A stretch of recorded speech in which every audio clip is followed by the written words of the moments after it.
My name is Yoni. I record music under the name Y.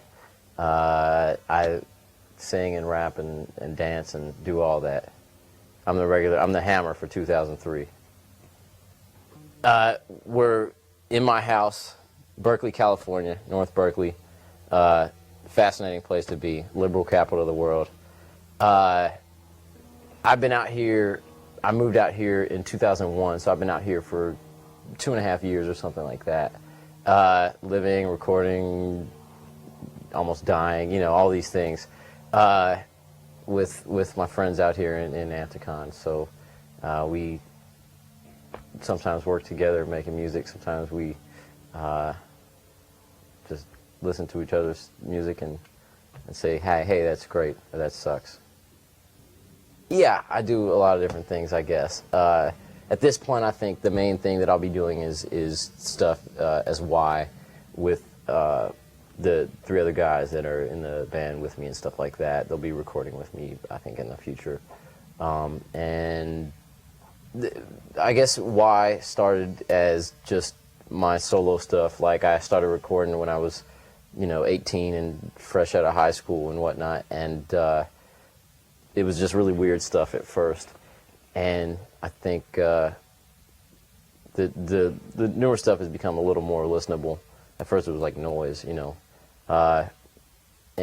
now it seems like I'm gonna be doing it with the 3 other guys in the band. So it'll be sort of more of a collaboration thing, and especially with my brother. I did the last EP that we put out was called the Early Whitney EP, and half of the songs I recorded with my brother. So we'll be going from there.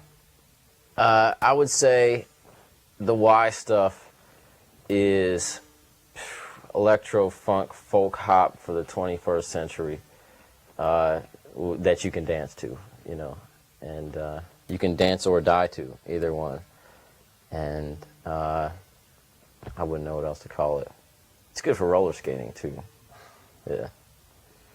Okay, I mean, there's really been only one full-length Y record at this point that's been like put out, and an EP that came out after that. The full-length was called Oakland Asul Asylum. It is called Oakland Asul Asylum. It's out there, and the EP is called the Early Whitney EP. It's one song off of the full-length, and then some new songs. So that's that. And then I had done another Y thing with Odd No Stom called the Y Odd No Stom Split EP. And that was like, we each took half of the EP and each did a side of the record. So that's how we did that one. And that's really the only Y stuff that's out there right now. You could probably find other stuff on the internet, but I wouldn't recommend it.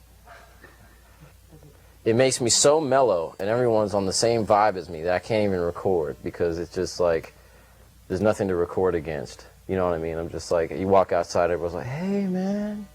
It's like, there's nothing to, no conflict at all. No, there's tons of conflict out here. I'm just kidding. It's like the hippies against the cops. You know what I mean? All the time. Clashing on Telegraph. Anyway. Anticon is a collective. Okay.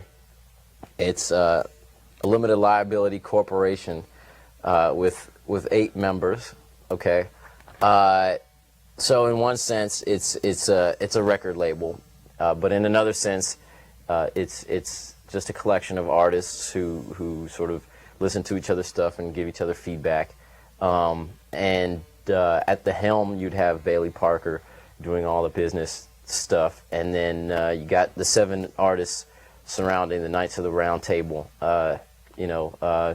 creating music and putting it on wax for the people, for the folks of the world. I think so, yeah.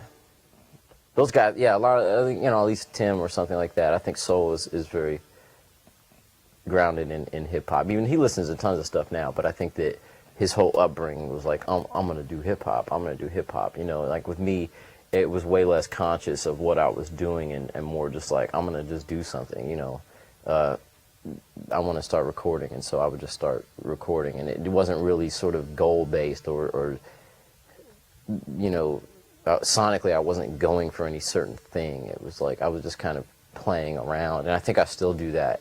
You know, when I'm really being honest with myself when I'm recording a track, is it's really more about just playing and just enjoying what I'm doing, and actually letting the recording process take me somewhere rather than trying to take a track somewhere. You know what I mean? Like, obviously when you get into it, you're like, okay, oh, this could sound this way, why don't I add this, or you know, it needs more cowbell or that kind of thing. But you know, I think by and large it's best for what? It's best for it to just to take you somewhere and just, you know, you learn from the track that you're recording. And then when you're done, you're like, oh, that's what I was thinking about, you know. A little bit, yeah. I play real instruments, I just play them wrong. That's the thing. It's like I'm pretty bad at playing instruments. I think I play everything like a percussion instrument, because that's what I grew up playing drums and stuff like that. So I'll pick up a guitar and then, like, I'll try to play chords for a second. I'm like, God damn it, this isn't working, you know. And then I'll end up just picking two notes and then just playing them percussively in an interesting rhythm, and that sort of does it for me.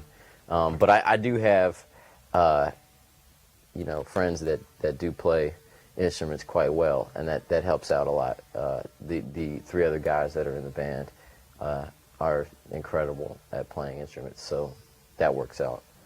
Yeah, and these guys are really good. They're really good at sort of picking up songs. It's like when I record, there's no rhyme or reason for anything, and so I don't even know. I can't remember after I'm done recording it what the hell I did. And so our rehearsals are like, when we start learning a song, it starts with them just listening to the CD and figuring out how to play it. I don't even come into, you know, it's like I come into it like, okay, maybe this should have more guitar, maybe this should have you know, I don't know, a lot of cymbals in it, or, you know, like that kind of thing. But as far as the chords, I don't even enter into the equation, really. It's like they just figure it out from the recording and go from there. It's easier that way than me trying to figure it out, because I don't know what the hell I was doing.